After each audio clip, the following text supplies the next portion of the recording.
What's going on, YouTube? Drama D here. So earlier I made a video and somehow it got deleted. I was doing a walkthrough of the sump talking about how I needed to clean the skimmer cup. Decided to pull the skimmer out, clean it, clean the motor. Do like a 6-month cleanup.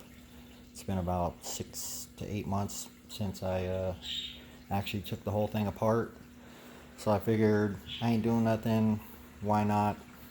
Still need to do a water change on the system probably next week or the week after, and suck out the detritus in the sump, get that all a little bit cleaned up. That way it ain't a nitrate and phosphate factory. But what I did here was I pulled the whole skimmer out, and I have the pump here hanging. I don't want to have to disconnect all of the wiring and all that, so I brought a bowl of water over here.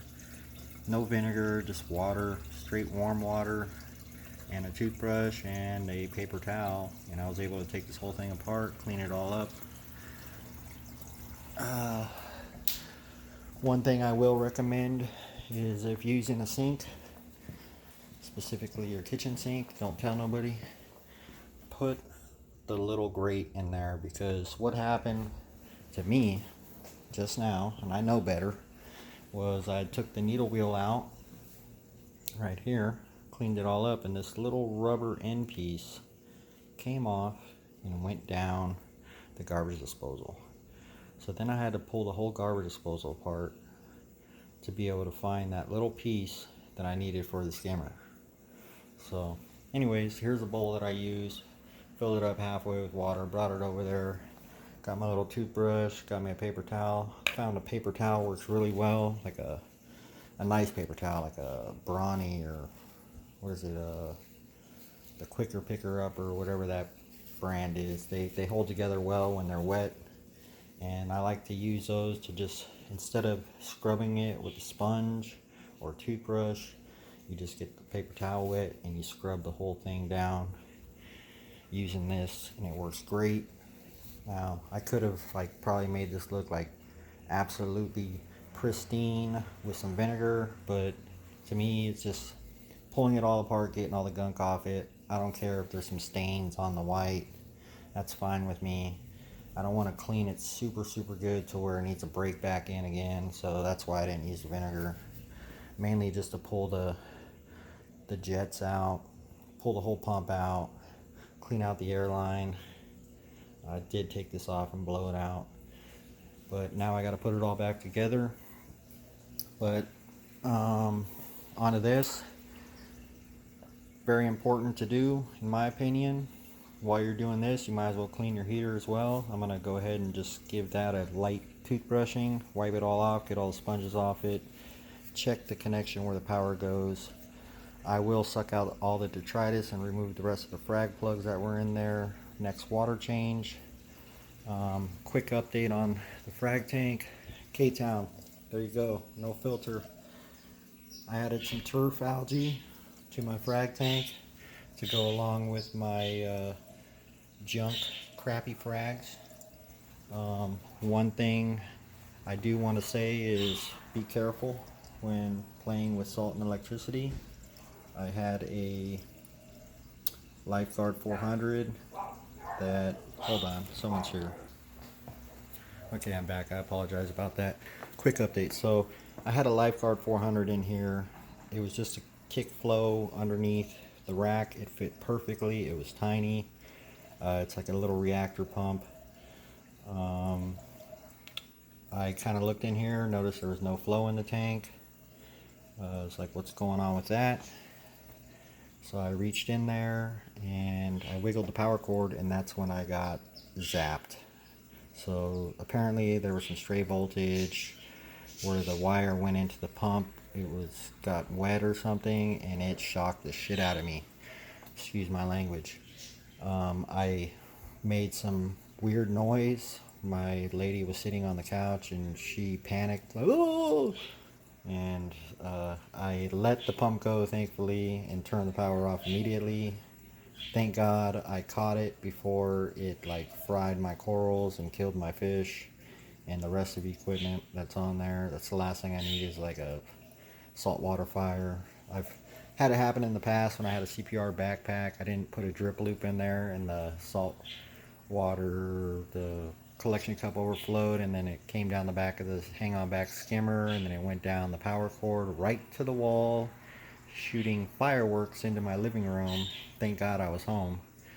But I don't know if any of you have had electrical issues or gotten shocked from equipment on your tank, but it is no joke sometimes, and it is dangerous. So be careful when working on it. I ended up pulling the whatchamacallit out, the whatever it was called, 400 out, and lifeguard 400, and I replaced it with the Cobalt 1200 MaxiJet, and I felt like that was way too much flow, so I actually found this MaxiJet 400 in my she shed, fish tank junk shed, and I found a different propeller with a different, it's like a power head for in your tank instead of using it like a reactor pump or something. So it is sticking out past the rack. I had to cut the rack a little bit bigger, but you know what? I think it works perfect for the amount of flow. You can see the water's not too crazy. It's not blowing up over the edge like the 1200 was. It's providing additional flow underneath the rack. Kick at the detritus to get it into my filter socks. Big shout out to Calypso. Hey, thank you very much, man. I was successful in fragging the clove polyps. These are the firework cloves. Same with the GSP. Some like it, some hate it. These were part of a colony in my tank that were getting blasted with flow, not opening up.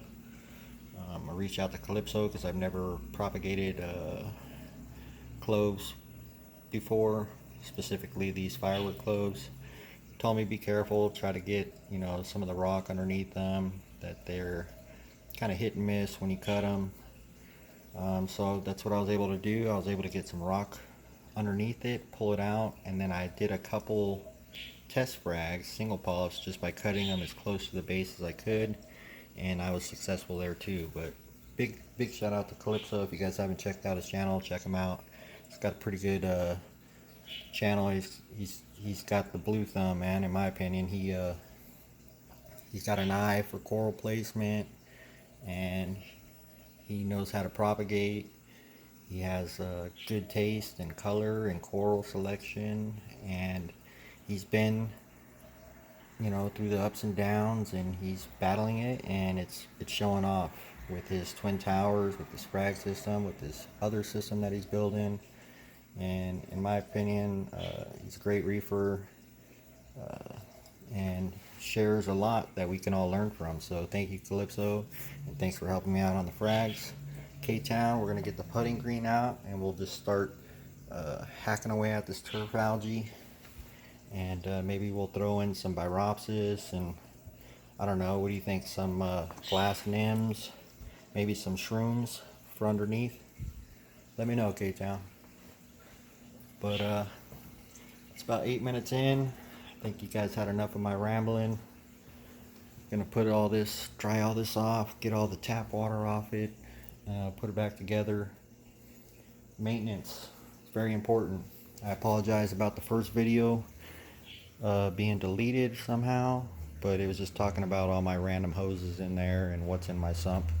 We'll do another video another time. There's a CV40. Like I said, lights off till February 1st. All done cycling. It's doing great. Added this little frag rack with coralline on there just to help seed the rock with possible coralline. But that's all I got going on, folks. Appreciate everybody coming through the channel, checking it out. Please hit that like button if you haven't yet. If you're not a subscriber, you want to hit that subscribe button, notification bell. That way you'll be notified when I put something out. It ain't nothing special, but I'm just sharing with you guys. So I appreciate everybody being here once again, and we'll let you enjoy the rest of your day. Thanks, guys. Have a great weekend, and reef on.